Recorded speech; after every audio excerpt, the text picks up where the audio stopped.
27 दिसंबर 1948 की ठंडी रात। आसमान में एक विशाल यात्री विमान डगलस DC-3 मियामी से उड़ान भरकर फ्लोरिडा की ओर बढ़ रहा था। उसमें 134 लोग सवार थे, 125 यात्री और 9 क्रू सदस्य। सब कुछ सामान्य था।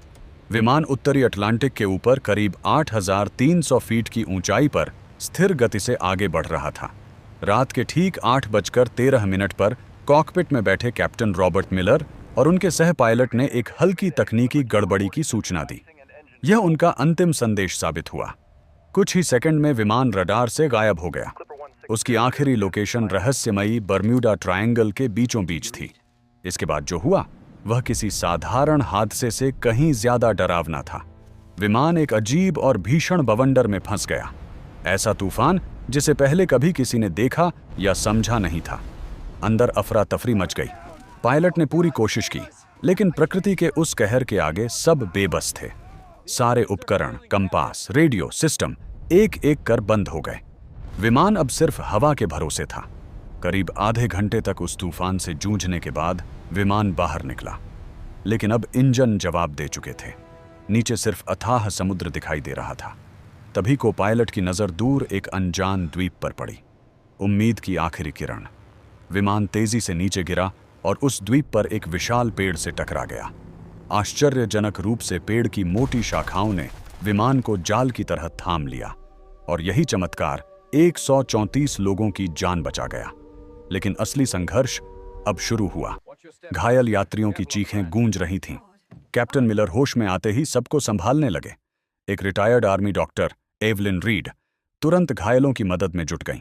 कई लोग गंभीर रूप से घायल थे, लेकिन ज्यादातर जीवित थे। जब वे विमान से बाहर निकले तो उन्हें एहसास हुआ कि वे किसी अज्ञात जगह पर हैं।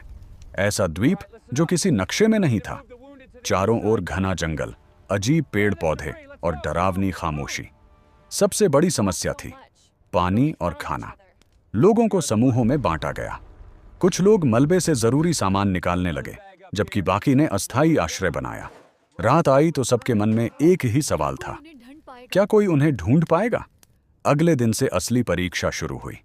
खाने की तलाश में एक आदमी ने अनजान फल खा लिया और उसकी मौत हो गई। यह पहला झटका था जिसने सबको अंदर तक हिला दिया। फिर भी उम्मीद जिंदा रही। एक किशोर ने चश्मे की मदद से आग जलाई और यह उनके लिए जीवन की सबसे बड़ी जीत थी। आग ने उन्हें गर्मी, सुरक्षा और भोजन पकाने का सहारा दिया। इंजीनियर आर्थर वेंस ने टूटे रेडियो को ठीक करने की कोशिश की और एक कमजोर सिग्नल भेजने में सफल भी हुआ, लेकिन कोई जवाब नहीं मिला। दिन हफ्तों में बदल गए और फिर महीनों में। 10 दिन बाद कुछ युवाओं ने भागने की कोशिश की। एक छोटी नाव बनाकर समुद्र में उतर गए। वे कभी वापस नहीं लौटे। अब सभी को समझ आ गया, उन्हें यहीं जीना होगा। धीरे धीरे उन्होंने एक छोटा समाज बना लिया। शिकार करना सीखा, औजार बनाए, आश्रय मजबूत किया। लेकिन बाहर की दुनिया में उनकी खोज बंद हो चुकी थी। उन्हें मृत मान लिया गया। महीनों बाद साल गुजरने लगे। बीमारियों, हादसों और निराशा ने कई जिंदगियां छीन लीं। लेकिन इसी बीच एक बच्चे का जन्म हुआ। एक नई उम्मीद, एक नई शुरुआत। 2 साल में उन्होंने खेती शुरू कर दी। मछलियां पकड़ना सीख लिया। लेकिन घर लौटने की चाह अब भी बाकी थी। उन्होंने एक बड़ी नाव बनाई, उम्मीद के साथ कि कुछ लोग मदद लेने जाएंगे। लेकिन समुद्र ने फिर धोखा दिया। भयानक तूफान में नाव पलट गई और कई लोग मारे गए। अब उनका विश्वास टूटने लगा। समय के साथ वे 2 गुटों में बंट गए। एक जो यहां से निकलना चाहता था और दूसरा जिसने किस्मत मान ली थी। फिर एक दिन द्वीप के भीतर उन्हें पुराने खंडहर और एक कंकाल मिला। यह संकेत था कि वे पहले भी कोई यहां फंसा था और शायद बच नहीं पाया। डर और गहरा हो गया।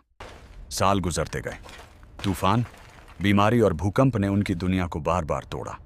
लेकिन एक भूकंप ने किस्मत बदल दी। मलबा खिसका और एक पुराना रेडियो फिर से जुड़ गया।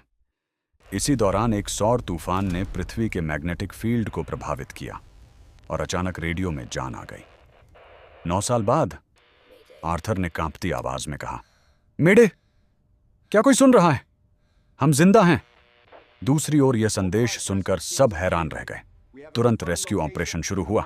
द्वीप पर लोग दिन रात धुआं करते रहे, उम्मीद के साथ। और फिर एक सुबह क्षितिज पर एक जहाज दिखाई दिया, अमेरिकी नौसेना का जहाज। 9 साल का दर्द, इंतजार और संघर्ष सब आंसुओं में बह गया। 82 बचे हुए लोग आखिरकार बचा लिए गए। दुनिया के लिए यह एक चमत्कार था।